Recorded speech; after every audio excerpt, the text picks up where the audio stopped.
Başqa nə var?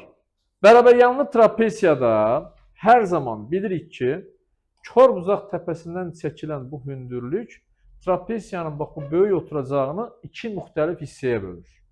Bu yalnız bərabəryanlıya aiddir. Məsələn, bura deyək ki, A tərəfidir, A oturacağı, burada B deyək. Bu kiçik hissəyə deyirik, A çıxılsın, B bölünsün 2. Bu böyük hissə olur, A üstə gəl B bölünsün 2. A üstə gəl B bölünsün 2-nin orta xətt olduğunu bilirik.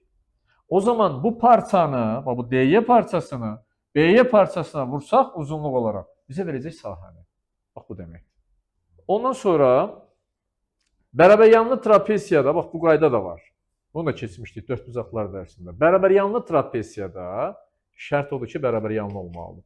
Əgər diaqonallar bir-birinə perpendikulyar olursa, yəni 90 dərəcə bucaq altına kəsişirsə, onda demişdik ki, hündürlük həmişə orta xəttə bərabərdir.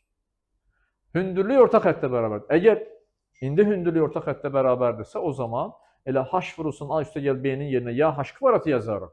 Yəni hündürlüyü taparıq, kvadrata yüksəldərik. Ya da orta xətti yazıb kvadrata yüksəldərik. Bunlar ikisi də bizə sahəni verir.